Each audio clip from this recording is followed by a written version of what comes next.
Welcome to a brand new episode of Part of the Problem. I am Dave Smith. He is Robbie the Fire Bernstein, out on the road. We thought he may not be able to make it onto this one, but we're very lucky to have you here, Rob. It's good to see you after what we've been apart for 48 hours or something like that. But Rob, of course, the hardest working man in comedy and politics, is out there on the road the whole week, and then we will be out in Tampa this weekend at Side Splitters, which is one of our just favorite clubs. Me and Rob both love that place. Always a good time when we're down there. So looking forward to being back. I believe Tom Woods is coming out to one of the shows, so we'll get to hang out with the master for a little bit. Should be a fun time. ComicDaveSmith.com for all those ticket links. And do you have any shows in between now and then, Rob? Well, shout out Childerberg this past Sunday. It was a nightmare getting to Texas for it, but I had so much fun. I wish I could have hung out more. And then next weekend, I'm out in California, got shows in Los Angeles and outside of San Diego. And then after that, I added a New York City run, added Charleston, got a Boston, New Hampshire, Jacksonville, Florida, Savannah, and I think that's it for the year. Go to porchstore.com and get some tickets. Man, it is... all that time I spend loving my wife and children, Rob just spends doing more comedy. It really is. It's impressive. But good for you. Go check out Rob. Of course, absolutely hilarious. All right, let's get into it. Obviously, the big topic for today is this ceasefire in the Middle East. And, you know, this is a conflict that we've spent a lot of time talking about over the last couple years. And I've, you know, obviously done many high-profile debates on the topic and many high-profile shows on the topic, and it's an interesting moment that we have here. We talked briefly about this on our last episode. I guess we'd had, the ceasefire had not been signed yet at this time, but Trump was saying we have a ceasefire and it's done. I guess the first thing I would say is if I'm just being honest with you guys, as is my job, and to call it like I see it, I would have said this already before the news that just broke about an hour ago, which is not good. We'll get into that in a second, but I'm really just not optimistic about this. There's it's being like, as often happens in these moments, Rob, there's like, when you're paying attention to news, there are just these moments where there's like waves. There's like a tornado of it. People are celebrating. Should Donald Trump get a Nobel Peace Prize? All this stuff about the grandest peace deal in modern history or something like that. And it's like, guys, we've had ceasefires before over the last 2 years in this conflict that have broken down. There's been many ceasefires over the decades between the Israelis and the Palestinians. Many have been broken by Israel, but several have been broken by Hamas. Like, it's just, we're really just not there. I hope more than anybody else, or not more than anybody else. I'm sure there's some people in Gaza who hope a little bit more, but as much as anybody here in America, I hope this goddamn thing is over. There's a lot that has to happen between this and an actual peace.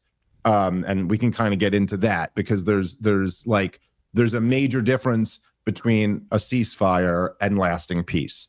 And that, all of that being said, it is very good. Like, this is a very positive development over this weekend. There's no question. It's a step in the right direction. Things are in a much better place right now than they were just last week. So that's great. There's from my understanding of this, I saw it reported I think Israel killed like 6 or 7 people in Gaza over the weekend. So it's not as if they haven't killed anybody there, but that is way down from a typical weekend over the last couple years, where you'd probably be looking at a couple hundred people dead. So that's something that's really good. There is supposed to be increased aid coming into Gaza. We will see what actually ends up with that. And there's been the remaining Israeli hostages in Gaza have been released in our home. A whole bunch of Palestinians who Israel was holding have been released as well. And so, look, in this imperfect world we live in, that is better than nothing. And like, less people dying is better than more people dying.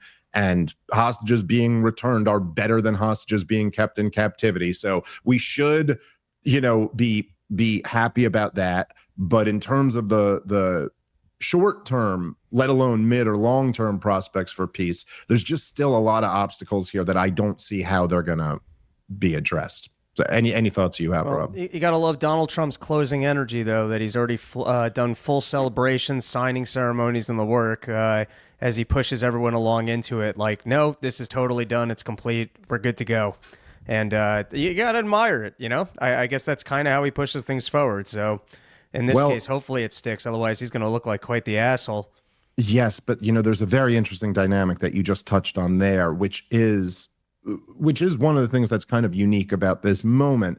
It does look, typically speaking, and even still now, right? Like I'm turned off by that, by the you're hanging your mission accomplished banner up after a couple days of the rate of killing slowing down. You know what I mean? Like we don't like, but well, they're doing a good job of brushing any infractions by the Israelis throughout this war under the rug, which maybe that's necessary to move forward with peace. But, I think talk of pardons or otherwise, I think for the sake of universal justice, you'd like to see more accountability. But no, agreed. But look, I agree with your point. But I think as you're saying there, it's like, look, whatever, like maybe that's just not the thing that's actually going to move this to it be in a better place. I don't necessarily agree with that. But the point I was making, because I think what you touched on there is like maybe the most interesting dynamic of all of this is that like you're absolutely right that essentially Donald Trump has gone all in on this. He's really put all his chips into like, I just made this historic peace deal. And what's interesting about that, whereas like I don't, you're right there. I'm just switching cameras. I don't know what's going on with the other one. Yeah, no problem. But like, so I don't like the bluster and the, like this, like it's what Donald Trump's truly great at though, right? Like no one throws an event like Donald Trump. But I don't like that stuff. It's like, stop trying to trick me into thinking something happened that it didn't happen. But the thing in this dynamic is that might almost be what's necessary to make the thing stick, is that now Donald Trump has been pushed to a point where it is even more clearly like, again, in his political interest for this thing to stick. And it is a betrayal of him and his legacy if one side violates this thing. And so that adds an interesting dynamic. I actually don't think he's tricking you here. And I think he's tricking Netanyahu. I think that's who he's trying to pin. I think he's trying to push this thing forward that maybe is even a good deal for Netanyahu, but I don't think this is what he was looking for. I think he was looking to finish his mission, which was eradicating Hamas and, potentially mowing more of the lawn in Gaza. Well, look, and ethnically cleansing the place and taking it. Yeah, well, that's, yes. Well, I mean, look, I'm just saying it's not this again, which one of the things that's interesting about like all of this, like, and this is true whenever I talk about like the clean break or the neocons or the Israeli government or like any of these topics, I'm almost never alleging a secret conspiracy. Like maybe with the exception of like Epstein, where we look at that and raise some eyebrows about how, the prime minister of Israel is like staying at his New York City apartment. And that's, and your wife's dad was a Mossad spy. Like, okay, that's kind of interesting stuff there. But aside from that, it's all out in the open. Like, I'm not alleging some secret plan to ethnically cleanse Gaza. I'm saying like the prime minister and the finance minister and the defense minister and the president of the United States have all laid out public plans about kicking all the Gazans out of Gaza and rebuilding it. And one of them, I think you're absolutely right, that it seems very clear here that Donald Trump actually did pressure Netanyahu into this ceasefire. And then the question becomes, did all those guys just give up on that ambition? Because I'm not sure they did. And I don't think that, I hope that they did, but it's quite possible that they're going to get right back to this thing. And we'll see. Anyway, as I mentioned earlier, I should say, but it was just reported maybe like an hour before we started recording that Israel has said that because Gaza, and this is really just incredible to me. I think in a lot of ways, Rob, this, well, you know, it kind of, it explains why so many of us are not optimistic about the prospects for peace here. But I really think this goes to the heart of the entire conflict and why so many of us are so appalled by it. Like this goes right to the heart of this. So this is from the Associated Press just in. Israel plans to halve the number of aid trucks into Gaza and limit distribution of assistance due to Hamas, quote, violating ceasefire agreement with slow return of dead hostages. Now, it was, and I was just talking to Dave DeCamp about this earlier today, but it was known at the very beginning of the ceasefire that it was going to be very difficult for Gaza to get some of the remains of these hostages, and that, you know, it's whatever, it was going to take some time. But there is something like Rob, is there a better example? And don't get me wrong, I mean, we've over the last 2 years, we've listed like 100,000 examples like this. But is there a better example of like the horrific cruelty that Israel treats the Palestinian people with? This is simply, and I'm sorry, like they can argue, all these fucking hacks can argue all they want to, most moral army in the world, all this nonsense. This is simply not how people fight wars in the modern day. This is not how civilized societies conduct wars. You don't just openly go, like, look, even their claim here is Hamas is slow rolling, giving us back the remains of our hostages. All the living ones are out, but the remains of hostages who died. And therefore, we are going to punish the civilian population by slowing down the distribution of aid. Like they're using aid as a weapon of war, as revenge, as whatever, what else can you call it? As a collective punishment to the whole group, as revenge for this. And I will say, you know, and I'm not trying to downplay at all. I'm not trying to downplay the significance of remains.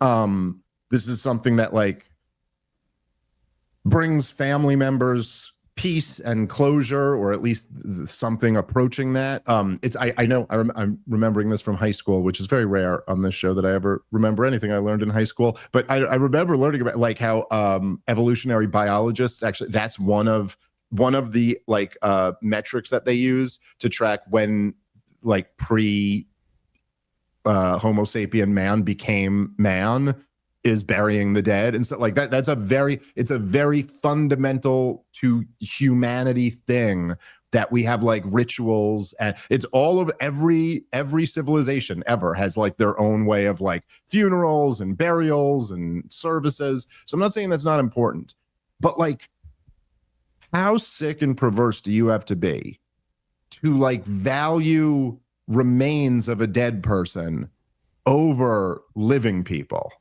You know what I'm saying? Like there's something really twisted about that. And this is, you know, one of the things that I think is like, you know, has really earned Israel such a bad reputation over the last couple years. But it's like, dude, like it already just smells like you're looking for an excuse to break this thing to get back to it. Well, I'm wondering to what extent Trump pushed this deal because he just realized the optics of this aren't working, and he's landing himself in an environment where he can't continue to support what's going on. And so he's like, all right, all this killing has to be over. And so I wonder, you know, this deal did come together pretty quickly. Trump did get the hostages out, and I think it's almost a bad look if after that good faith effort, Israel immediately goes back to taking such hostile actions against the people of Gaza. And in this case, I know there was a case a year earlier where Hamas sent the wrong body and was able to correct that. But considering how much rubble, debris, and otherwise there is, and the fact that I mean, listen, they took these people hostages and they put them into places. They are responsible for their deaths. But, you know, considering the fact that the area has been bombed to all hell, I think Israel could probably give them a little bit more leeway on trying to make good. And I don't know if they were aware of the fact that being able to return dead bodies was going to be contingent on, being able to move forward. Yeah. Well, yeah, it really is something. But the idea of just like punishing the civilian population, like there was just never, I just look, and I'm somebody who is like a fierce critic of U.S. foreign policy and the warfare state. But in all of our terror wars, there's just never an example of something like that. You just never heard a story where you went like the insurgents took out some of our guys with some roadside bombs, and so we are going to deny food to women and children. There's just never an example of something like that. It's just like, I'm sorry, like this is, again, it's not a left or right issue. This is like a basic human issue. Like, no, you cannot do that to people. Now I did, to your point though, I mean, because this really is like the $1 million question. What did they used to say? The $64,000 question? That used to be more money. Kind of ruined that. Yeah, inflation really got that. You're like, that's not even that big of a question anymore. It's because this can't even barely rent yourself an apartment. Yeah, right. So the question is like, if Israel does violate this, what does Trump do? And the question that is looming in a lot of our minds, like, how pissed off is Trump at these at Netanyahu and these guys? And I will say, and I don't want, as you guys who listen to the show know, I'm never a 4D chess guy. I'm never like saying, oh, Trump's doing so. But there was, Rob, and I want to play this clip. I want to break this down. At the very least of this clip, I would say I was not sure whether Donald Trump was intentionally needling Miriam Adelson or not. But I want to play you this clip. Donald Trump went over. He's in the Middle East, I believe, still now. He signed the deal in Egypt, and then he went to Israel. And I believe there had been rumors that he might even go visit Gaza, but I'm not sure if that's actually happening or not. But anyway, here was Donald Trump speaking yesterday in Israel. I found this to be a fascinating moment. Broken promises from many other American presidents, that they kept promising. I never understood it until I got there. There was a lot of pressure put on these presidents. It was put on me too, but I didn't yield to the pressure. But every president for decades said, we're going to do it. The difference is I kept my promise and officially recognized the capital of Israel and moved the American embassy to Jerusalem.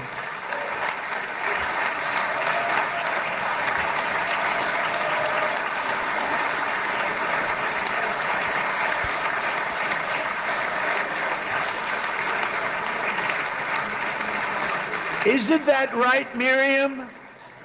Look at Miriam. She's back there. Stand up, Miriam. Stand up.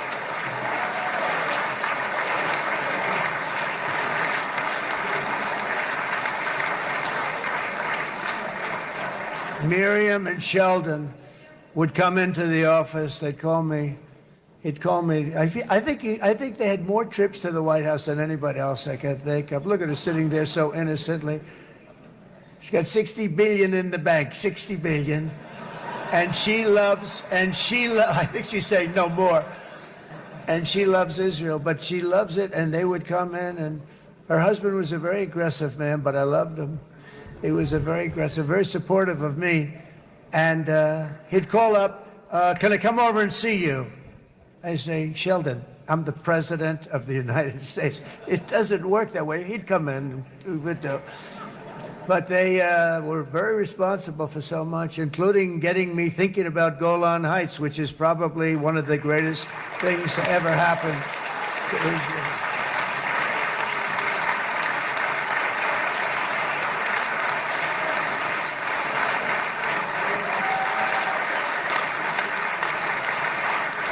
Miriam, stand up, please. She really is. I mean, she loves this country.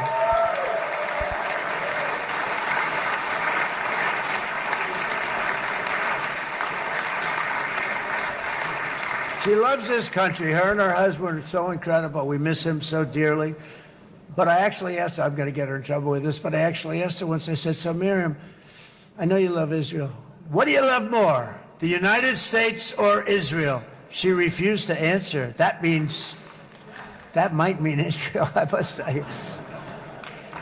We love you. Thank you, darling, for being here. That's a great honor. Great honor. She's a wonderful woman. All right. I'm sorry, but that is just so wild that he said that out loud. And maybe I'm wrong, or I don't even know if wrong would be the word, because I'm not even saying I believe that, but it almost seemed like he was intentionally needling her. But even if not, it might just be that Donald Trump is Donald Trump. He just says the quiet part out loud because he's incapable of not saying the quiet part out loud. But either way, this is, and this is the thing, this is the dynamic that's really come to light in amongst the American public in a way like never before. That is not going anywhere. As long as this dynamic still exists, once people have seen it, they can't unsee it. But you are saying, I mean, just openly saying that this Jewish couple of billionaires, one of whom was born in, I guess, pre-Israel, I think. She was born in Palestine. The other of whom, Sheldon Adelson, I don't know if you've ever seen this before, Rob, but he's on record saying that his greatest regret in life is that when he served, he wore the U.S. military uniform rather than an IDF uniform, and bragging about how his kids were like this dude. This is a multi-billionaire who was an American citizen who had his kids go fight for the IDF. You got to be, that is a level of zealotry, like that's a level of like these are true believers in the cause of a foreign country, even joking about how they are loyal to that country over this country. This woman has given Donald Trump hundreds of millions of dollars in his political campaigns. I think she gave him $100 million in 2024. And he is literally saying, these people, the Jewish billionaires who gave me all this money, are the reason why I recognized the Golan Heights, are the reason why I moved the embassy from Tel Aviv to Jerusalem. These people who operate as American citizens, yet are loyal to a foreign country. This is fucking indefensible. Like, what can you say about this, Rob? Well, I think what Trump is doing here, it's classic Trump. It's the same as when the liberals were going after Trump with all of those horrendous lawsuits. And they just had this feeling of, well, we got to get him. Doesn't matter if we're being principled. We got to get him. I don't care. Do what you got to do. Play dirty. You got to get him. And Donald Trump has a similar thing, which is if he's winning, the American people are winning. And so something like this doesn't actually seem bad to him, because to you and I were like, wait a second, are you admitting that a Jewish billionaire gave you funds and you enacted a foreign policy because of the campaign donations that they made to you? And so to us, that's the worst thing anyone could admit to. Any foreign donation should not be influencing policy. We all understand it works that way. And your bigger donors shouldn't be able to just walk into the White House and discuss their agenda with you. We all understand that it does work that way. But those are things that you should never say out loud. But to Donald Trump, look, I managed to get these people to give me enough money that I could win a campaign, and all I had to do was give this to them in return. To him, that's him winning, and his base is so stupid that when he's winning, they feel like they're winning. So he's saying the quiet part out loud. In terms of when he pokes at her with she loves Israel even more, that's just classic ADD Donald Trump. And it's neither here nor there, where he does like to kind of jab at people to show you, hey, I'm the boss here. But I don't actually think he was trying to slight her or take aim at her. I think that's just maybe like a classic Donald Trump, like ADD aside. No, you might be right about that, but it was also, he also did have that weird, we don't have to play the video of that. I know you did send that earlier, Rob, but also just the moment where he starts saying you should pardon Netanyahu and all this. It's like, he doesn't have any pardoning power. He's just bringing up that Netanyahu has these charges, like looming in the background. Like, it's like, it's so funny. It's like on the day that you're celebrating signing the ceasefire agreement, and you're like, look, and you really shouldn't put this guy in jail. A lot of people are saying he should go to jail, but I don't know. I say he shouldn't go to jail. They're saying he did terrible things. But it is just like, especially like, Donald Trump, of course, as you said, he's doing the Donald Trump thing. So he's bragging about his achievements, and he's still got his script down about how it was, moving the embassy, recognizing the Golan Heights, things like that. But like to the rest of the world, the big policy is the destruction of Gaza that America has been financing for the last 2 years. And so again, in that environment, to just be bragging about this, like again, just openly bragging. I mean, this is the type of stuff that, like, if Nick Fuentes said this, people would go, oh yeah, that's like fucking what neo-Nazis said. You know, this is like Jew-hating conspiracy theory shit. But just to openly be like, hey, these Jewish billionaires finance my campaign, influence my policies decisions. By the way, did I mention that they're loyal to Israel above the United States of America? It's just like wild to see the president of the United States of America. Just, it is something. It doesn't really help the cause just because, listen, I'm pretty ignorant on history. I'm very good on what happened in the United States in the last 48 hours. But, you know, you want to go back 10 years and it's a big blur. But I do remember vaguely in school when we were learning about the, establishment of the State of Israel and it being formally recognized and the Balfour Declaration, all this stuff as if it's formal documents from these big government agencies and that's why it has a right to exist. But now when you have here, when you're like, 100 years from now, you could be learning in a history book, well, Donald Trump formally recognized this area. The United States government recognized it. They recognized the embassy. And you're like, oh, wow, yeah, I guess the United States recognized that that's formally theirs. It kind of puts a big asterisk on it when he's up there going, and I did it because I took money to win an election from this Jewish billionaire. And also what makes you wonder about the Rothschilds or whoever else was involved in I mean, the Balfour Declaration was written to the Rothschilds,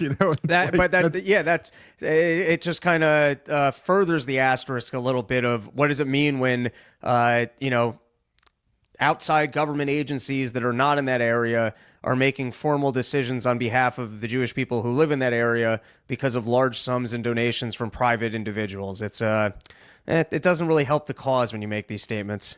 Yeah, it is. It's always been funny to me because there's there's several different layers that the Zionists will go through to defend Israel's, right to exist, as they put it. And like, and different people believe different ones, but it'll always be like, so they like, wow, the Balfour Declaration. And you're like, so like Lord Balfour on behalf of the king wrote a letter to a banking family and that's where you get your property rights from. It'll be like like the UN partition plan, and you'll be like, all right, well, first of all, like the General Assembly has no authority to just carve up nations. Like it was a recommendation. It wasn't but it usually ends in, well, God gave it to us.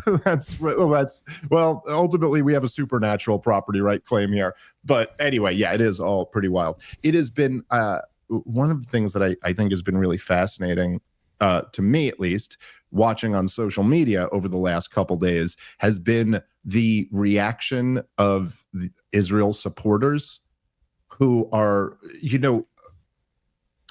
look, like I've said, for the whole last 2 years, it has been really eye-opening for me and shocking to see how it's a combination of two things. It's like how bad the Israeli PR game is in the new media landscape, like how much it does not work in this new, like it's like the tactics, the things that worked in the old world do not work here. And so number one, how bad they are at, and number two, like their inability to adjust on the fly and go just to go like, hey, this is not working. Like this is a disaster. So we got to try something else. Kind of, I guess in some sense, like in the spirit of the letter that Charlie Kirk wrote to Benjamin Netanyahu, where he's just like, hey, dude, we are getting killed out here. Like we need a whole new plan of how to attack this. But it's been interesting now. It seems like in this very desperate attempt, they're trying to be like, we won, like, again, I'm not like alleging that there's any type of like coordination in this. I mean, maybe there is, but I have no idea. But it does seem like it's, my Twitter has just been blowing up with all the usual suspects, all of them saying the exact same thing. And it's some version of like, oh, all the people who said it was a genocide aren't celebrating now that the genocide's over. I guess you didn't really care about that. Or like, oh, you don't even want this to end because it's a grift or something like that, which is always number one to me, just the most bizarre thing. I've had this accusation a lot over the last few days of, oh, you actually want the thing to keep going because this is what you talk about. And it's like, by that logic, you can never oppose anything. Right? Like, you could never be against anything. Bring back COVID. I'd rather talk about that if you want to give me my choice of topics. Well, I mean, like, honestly, like, yeah, like, well, look, you just said it. What a great example. You've been doing this show 10 years. I've been here 8. Believe me, government's going to be doing something stupid that we're looking to talk about. And if they don't, we'll fall back to doing some internet clips of stupidity. But it would be like, I'd rather just make fun of. Well, it would be like accusing an abolitionist of loving slavery because what are you going to talk about now that slavery's gone? It's like, I don't know, something else. I'll be fine. Believe me, I'll be fine. I'll make that trade in a heartbeat. Let this goddamn genocide end, and then I will figure out what else to talk about. And by the way, it is just as you brought up COVID, like I didn't even think about that, but that really is a great example. Like we were the COVID guys, you know, essentially in people's minds. And I did high profile debates on the topic and did huge podcasts on the show. And we talked about it every goddamn day for years. And then it went away. And you know what? Great. I'll still, like, dude, what are you talking about? I'm still going to have awesome shit to say about the next thing that's going on. And so whatever, it's fine. There'll always, you know, unfortunately, there'll always be a crisis. There'll always be something the government's doing that's corrupt and wrong and hurting the country. And I'll be talking about that stuff. And look, if all that shit went away, then I would just go be a great stand-up comedian. Like, I don't care. It's such a like loser mentality that people have that like, listen, dude, if I lost my entire career and every dime I own, I'd go be successful at something else. I would just go, you know what I mean? Like, I just like, that's because I'm still me. I don't know. Anyway, this whole narrative is so bizarre to me. And of course it's, you know, I guess you go to the head of the, you know, multi-headed monster. And let's just hear it from Ben Shapiro himself, who had this take. I get it. Like, let's break this down for a second, because it is like the most bizarre take imaginable. There's a certain desperation. And I've seen this several times, like at the end of COVID, at the end of wokeism, at the end of like Russiagate, where there's this desperation to pull a win out you know, like somewhere. And so here's Ben Shapiro on the ceasefire. I do have a question. Where are all the people who kept yelling about genocide? Where did they go? Like, seriously, where did they go? Because all the people who are screaming about genocide now, a deal's on the table that stops all of this, that frees hostages, that stops the bombing campaign in Gaza, that rolls back the Israeli military presence to a decided upon line. And they've all ghosted the internet. They're gone. They disappeared. Poof. They're just gone. Pause it for a second. It's kind of amazing. Now, it would be kind of amazing if anyone knew what the fuck you are talking about. Like, I genuinely, I don't know. Usually, typically, when there's like bullshit propaganda, I at least know what you're saying, and I just think it's wrong. What are you talking? Who is left? Who's ghosted the internet? Like, I actually, when I first saw this video, I was like, oh, he must be talking about someone. So I'm like, Candace Owens, I mean, she's just been on fire. She's probably had her biggest, you know, stretch of shows with huge numbers that she's ever had in her career. Tucker Carlson, multiple shows, post all types of content, some great shows over the last, you know, week, whatever. John Mearsheimer is doing high profile interviews. Like everybody, Nick Fuentes is doing all types of high profile interviews. Ian Carroll's out doing shows. I'm doing all my normal shows. Like, who are you actually talking about? Which person is this? Name me the one person who's ghosted the internet since this deal came out. It's just like the most bizarre, like, framing of a thing. And by the way, it wouldn't even prove anything if they did. It's not true, but let's just say that the people who are really against the war were like holding back to see what happens here. Like, what would that even demonstrate? I'm reminding you of a line you said in the green room, but people don't typically celebrate the end of a genocide. Yeah, and so it's such a weird thing. Yeah, and so it's like, what exactly is expectation here? If there was an end, if if you want to say that this was a genocide and people stood against a genocide and now the genocide's over, except the people that inflicted the genocide are going to remain in power and might go back to exactly what they were doing. Yeah. What is your expectation of the people that were against this? No, we're supposed to be celebrated. And like, again, like when I said that, like, look, there were videos of people in Gaza celebrating. There were videos of people in Israel celebrating. I'm not like knocking anybody for celebrating if they're hopeful that the situation's going to improve, but as like an expectation or something that is indicative of you never really care. It's just so ridiculous. Like, and right. Like, so imagine here, let's play a little bit more of the Ben Shapiro clip and then I'll hold that thought. Now, you would imagine that if you spent 2 years fighting against an actual genocide, not a fake genocide like what's happening in Gaza, which is not by any stretch of the imagination or any definition ever a genocide, but imagine that you were fighting like a real genocide, like the Rwandan genocide, and a deal happened to stop the genocide. Okay, let's pause it for a second. Hold on. So I want to take him up with this. This isn't a genocide by any definition of it. Again, this is just bullshit. Like, look, if you want to be honest about it, the truth is that the definition of genocide under international law is very vague. It's very vague, so it's kind of up for debate what exactly you consider what just happened in Gaza. Like, even assuming this is the end of it, what just happened. Now, it is true that like in kind of like what would you call it, popular parlance or whatever, like when people use the term genocide, typically what they're thinking of is like extermination of a people, usually millions of people dying, and like that's not exactly what happened here. So like call it whatever you want to, but like, yes, the destruction of a captive people, the slaughter of tens if not hundreds of thousands of innocent civilians, and starvation blockade on top of it. I mean, look, I didn't start using the term, if you remember, Rob, through this whole thing, I really avoided using the term genocide up until the starvation blockade. And then it's just like, all right, whatever. Yeah, just call it the worst word you can think of, because what the hell is this? Your finance minister bragging about how not an ounce of grain is getting into Gaza for months at a time after the entire place has been leveled. But anyway, leaving that aside. So in Ben Shapiro's example here, he said, let's say it was a real genocide. Sorry. Do you have to run? No, not yet. Okay. Let's say it was a real genocide, like as what Ben Shapiro is saying. Imagine you were protesting against a real genocide for 2 years, and then the genocide's going to end, and you're not celebrating. It's like you said, Rob. So just let's take the Holocaust. Okay. I'm pretty sure both me, you, and Ben Shapiro would acknowledge that was a real genocide. So let's say in 1942. Hitler's killed like maybe 3 million Jews at this point.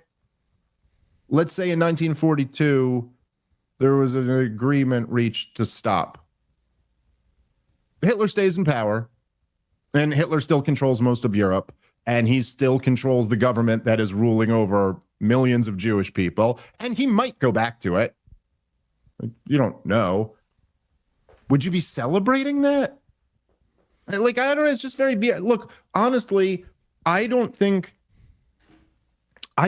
there's any end to this personally that I would celebrate. Like, again, I'm not knocking anybody who does, but even if this was like a perfect peace that was worked out today, like, I mean, literally a perfect peace, a Palestinian state and, all this, even if there was like, say, a perfect peace and Netanyahu was charged with war crimes and his entire war cabinet was indicted and tried and like, even like whatever the perfect ending to this could be, I don't know. I would still probably just find it to be a moment for like somber reflection. It's just like, I don't know. It's the disgrace of the civilized world that this thing was allowed to happen. Like, I just can't even tell you, like, I'm mortified to one day have to tell my children that this is how the world works, that actually like the adults don't have it nearly as together as I've led you to believe in your young childhood, that like it's not, everything isn't the nice world that I've given you. And the fact that we have elected leaders and diplomats and governments and global governance bodies and international humanitarian organizations. And we have like all of this infrastructure, and all of it failed to prevent this from happening. It's just like, it's a fucking disgrace to every adult human being that we exist in a world where this could be allowed to happen. And I just don't know, like, what, it just doesn't feel like, to me, like celebrating is just kind of strange. I don't know. Again, what the fuck does any of this prove, Ben Shapiro? What are you even talking about? All right. Here, I've seen quite a bit of this on Twitter, maybe even coming at you, but I don't understand the metric of if you were opposing this and now it's ended on these terms, you are a grifter for not celebrating this end. Yeah, like someone breaks into your house and starts murdering family members of you and of yours, and you say, "Oh my God, this is horrible," and yet as soon as he stopped and left, and then all the people who were fighting to stop it just disappeared. They didn't say anything. They didn't celebrate. They didn't say this is a good thing. They didn't give credit. They didn't try to, like, nothing. They just go totally silent. What might that tell you about those people? I mean, the first thing would be that they don't actually care about the supposed genocide. Right? That would be the thing that would immediately pop to mind. That you didn't care about that. That it was all... Again? Yeah. It's just such a leap. I just don't see it. I don't even see the logic at all. You usually want to go, oh, well, it would just come to show you, be like, yeah, that is the natural conclusion. A guy looked at his oven, realized the oven was still on. He didn't want to turn it off. He must want his oven on. That makes sense. I don't follow the series of events here of people complained about what was happening. It stopped happening. They're not celebrating the current arrangement. They must not have cared. You could have cared. Dude, this is part of this has been a big feature of the last few years in American life, and I think it's been it's so interesting the way it all happened, because it is like, like COVID and Biden and like a lot of these things really exposed the media. And then the last 2 years in Israel has like exposed so many of like the Zionists, pundits. And one of the reasons why I really loved doing the Chris Cuomo debate or the Douglas Murray debate is part of it was like just showing, because like, in a weird way, how their knock on me is always like, oh, you're just a comedian. Oh, Mr. Expert comedian or whatever. But like I've said to you before, like the point was always, yeah, exactly. That's right. I'm not an expert. I'm just a regular guy. And I'll still go handle these guys because they're not that tough. Like that was kind of always the point of it. It's like, yeah, these guys, they're put in these incredibly protected environments and made to appear to be intelligent. But like, again, like this, just listening to this, you're like, this is your point? This is what you think constitutes like a solid argument? If you're not celebrating the ceasefire that has kind of held for 3 days. Again, by the way, we had a ceasefire in, in early 2025. Early this year, we had a ceasefire in this. Like, we have a ceasefire, and that held for what, a couple months? I think this one is held for a few days. Like, what are we even talking about here? This is just, and it is with a lot of these guys. You just realize you're like, oh, these guys aren't that good at this. Like, this is just ridiculous. This makes no sense. Here, let's finish up the clip because we got a little more to talk about. Sorry, go ahead. It's tough to celebrate any of Donald Trump's actions because let's say you really hated China, and on Friday when you saw he was going to escalate the tariffs on China, I don't know, what are you going to spend two days looking like an asshole going, finally, Donald Trump's trying to start a war with China, and we're finally going to end trade with them because they're the biggest risk to our country. And then that was a bad moment between me and my friend Z. So, I mean, we keep hearing this. It was the Iran war, too. How are you not celebrating? It's because the guy's a loose cannon and changes his mind every 10 minutes. How do you celebrate anything? Yep. No. All right, let's keep playing. A lie that you actually had another reason that you were doing this routine. The Washington Free Beacon has an excellent rundown of many of the so-called anti-genocide activists who have gone completely missing, like completely MIA. Mehdi Hassan over at MSNBC, right, former MSNBC personality, who now spends his days on the internet talking with wild lefties and people who like Marjorie Taylor Greene, as we'll get to in a moment. He put out a statement. I love that we live in a world where we're all supposed to now praise Trump for his peacemaking and ignore the fact that at least 20,000 Palestinians have been killed on his watch with bombs and bullets and rhetorical support that he supplied to Israel. I mean, Mehdi seems pretty salty about the fact that Trump actually got to the end of this thing. He then went on to predict that Israel will violate the terms of the deal. You know, look, dude, I'm sure there's lots of issues I disagree with Mehdi Hasan on. And we've argued about several of those in the past, although we do, I think, largely agree on this topic. But again, like, Ben, what you're saying makes no fucking sense whatsoever. Like, why is it like if you, like, let's just say whatever, there's a war you're against or a genocide or whatever, there's something you're against. When it's over, you're not allowed to point out that you think it was really horrible what just happened. What does that prove? Like, why would you not? Like, again, like, for these things, if Mehdi Hasan is right, which I think he is on this issue, but if Mehdi Hasan is right, then why would it make sense to celebrate the person who just financed the slaughter of tens of thousands of innocent people? Why would that make sense?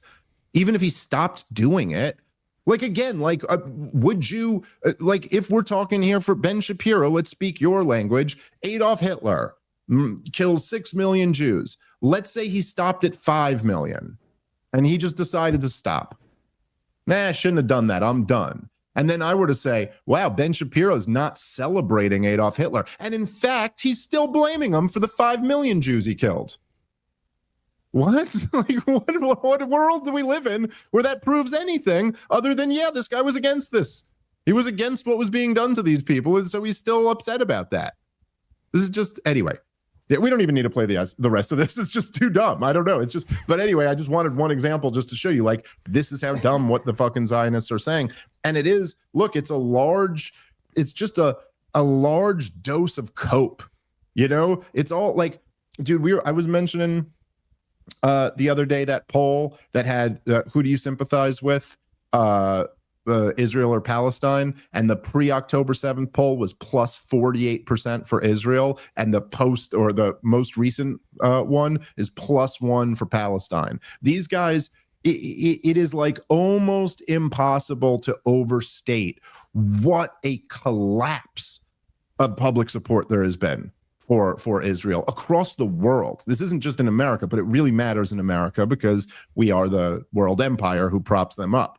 But these guys have had, over the last 2 years, I mean, you cannot, like, I don't know any issue. You know, like, the only thing I could think of was, like, the COVID vaccine, where, like, you know, like, it was whatever it was, like 78% of the adult population got the first round, and then like half of that got the second round, and then half of that got the third round. By the time you came to the fourth round, it was like nobody was getting the thing anymore.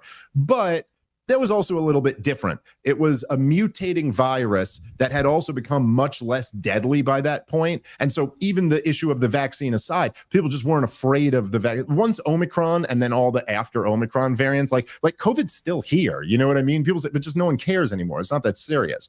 So this is different than that. This is like a public policy issue. And could you imagine anything like when you see these polls or like whatever, like a poll on abortion. I got to cut out, otherwise, Oh, no problem, get thrown out. They're gonna watch me get pulled out of here. Rob's gonna take off a little bit early. No problem. Later, everybody. Thank you. No, we'll see you out in Tampa. But so like what I was saying, I mean, imagine an issue like, you know, you see like a public poll on abortion. And usually, I mean, I've seen different polls, but usually it's like there's a majority of the country are pro-choice, but it's not like a huge majority. It's like, so just for the sake of argument, say it's like 55% of Americans are pro-choice and like 44% or 45% are pro-life. And then 2 years later, 90% of the country is pro-life. Like that, you'd be like, whoa, what the hell happened in those 2 years? I mean, this is like you simply don't see shifts like that in public policy. Like it's just unheard of. That's what has happened to Israel. And, you know, there's obviously several factors. As I've said many times, the two biggest factors, the two obvious ones, are number one, it's just so horrible and indefensible what they're doing to the Palestinian people. And then number two, that the relationship between the US government and the Israeli government it's just too crazy. It's too weird. And people notice that, and you can't stop them from noticing it. But, and I guess partially due to those two reasons, another part of the reason why support for Israel is just completely collapsed is because, like, this is what they got. Like, this is the arguments that they're throwing out there.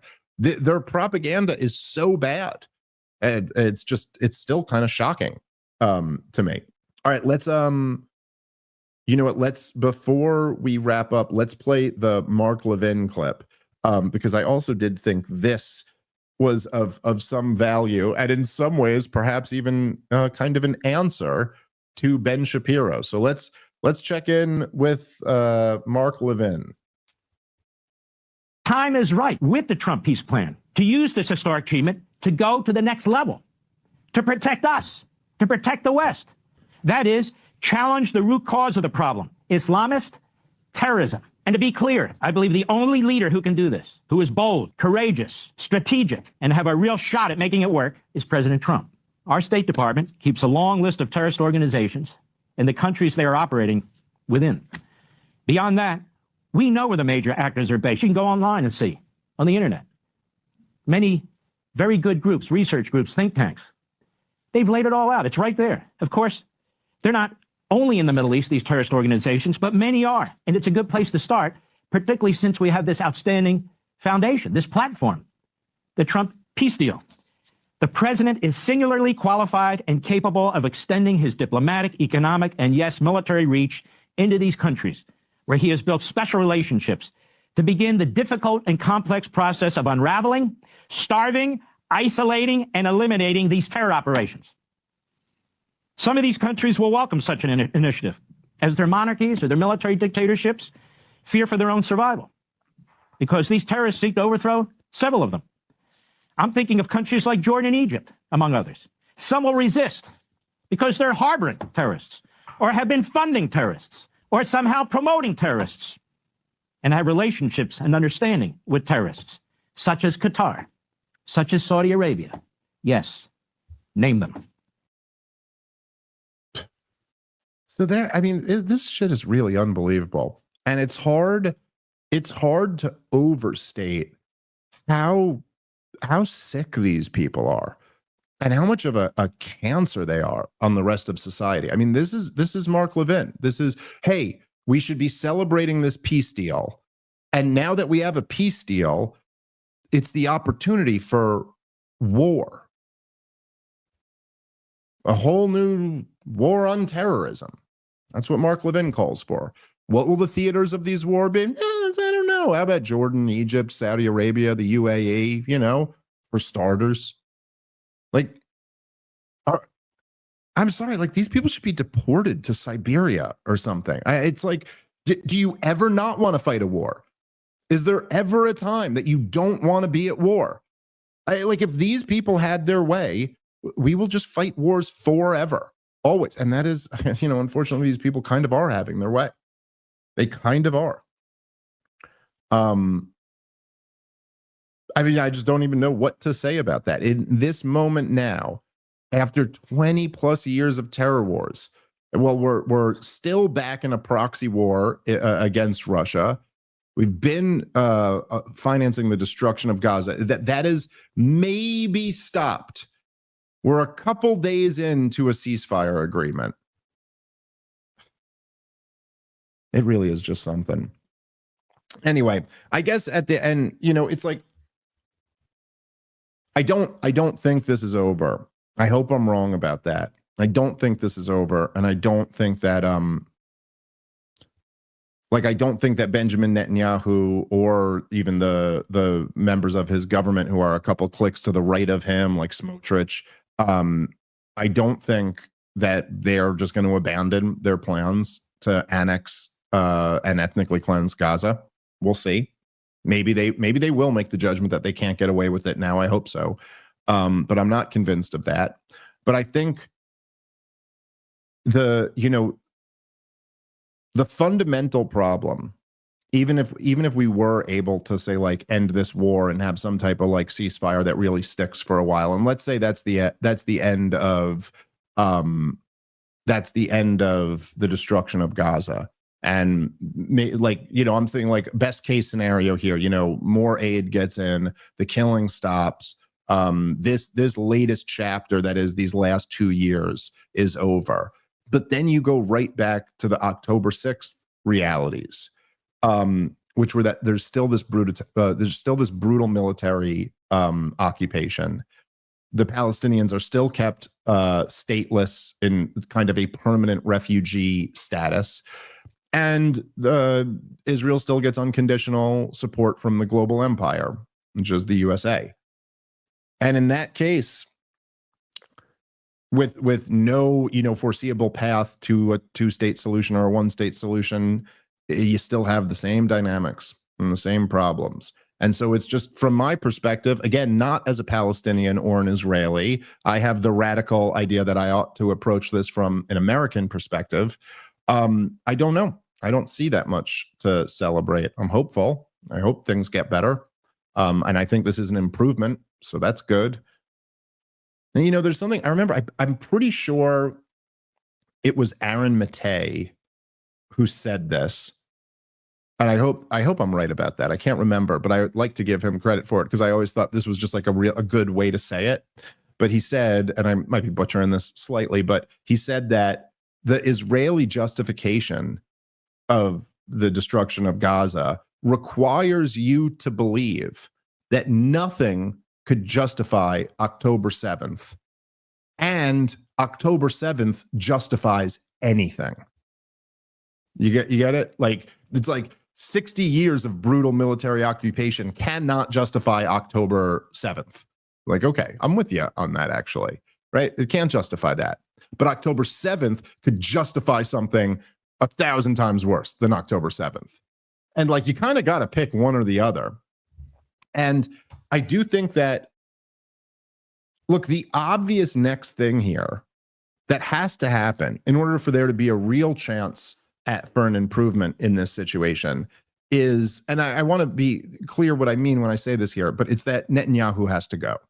Now, Netanyahu is sometimes becomes like a scapegoat for people to say like, well, the real problem isn't the U.S.-Israel relationship or Israel's treatment of the Palestinians. The real problem is just this Netanyahu guy. He's got to go. I'm not saying that. I'm not saying that at all. The problem is much deeper than Netanyahu. The problem existed before Benjamin Netanyahu. It also shouldn't be underplayed how much he really did make it substantially worse. Substantially worse. He is the worst prime minister in Israeli history, and therefore there has been elected more than any of the rest of them, because that's how politics works. But look, the whole justification for this war was the eradicating Hamas. I mean, they'd invoke the hostages, but that was really only, for PR reasons. If their main goal was to retrieve the hostages, they would have done this a long time ago. Hamas has been ready to deal these hostages, and we just proved that they will do it. They will give them up. There's absolutely no reason. Hamas has made many offers throughout this thing to return all of the hostages. No, the goal was to drive them out of power or to eliminate them or whatever. And the justification for this, and this is something that would get people in the middle to kind of agree with the Israelis. And in fact, this is what they really, for like the first 6 months of the thing, when it wasn't completely clear that Israel had totally lost the PR war, like when they were still in the fight, this is what they would go to all the time. Well, after October 7th, Hamas has to go. And that's enough to get a regular person to go, all right. Because, look, it is somewhat reasonable on the face of it. Now, the thing that makes that kind of a weak argument is that, like, you can actually do that for almost every regime on the planet. Like, October 7th is a particularly gruesome example. But, like, are you telling me Kim Jong-un doesn't have to go? It's got tens of millions of prisoners in his country. They're literally like, North Koreans are genetically indistinguishable from South Koreans. Like they are the same people. And North Koreans on average are like 3 inches shorter. That's how malnourished they are as a society. Like they're people, real deal starvation, like just, communism in its worst form. I would say Kim Jong-un has to go, but that's a very different question than like, should we launch a war there and slaughter a whole bunch of innocent people to overthrow him? And the answer to that is no. But so they would skip that part. But anyway, it's, look, there's obviously, this is what Piers Morgan used to always be moved by. Like, yeah, Hamas has to go. It's very easy to look at October 7th and then go, hey, whoever did that has to be out of power, So that's an easy enough argument. Okay. Now let's do Gaza. All you got to do is look at a before and after picture of Gaza. The guy who did that, he's got to go. The Israelis have said this whole time, well, we can't have peace with Hamas. It's got to be someone else in charge. Like, okay, well, you can't expect the Palestinians to have peace with Netanyahu either. Like, he's got to go. He should go to The Hague. I'm not optimistic that he will, but he has got to get out of there. So anyway, in conclusion, things are better than they were, and let's all hope for the best. All right. Catch you guys tomorrow with a brand new episode. Thanks for listening.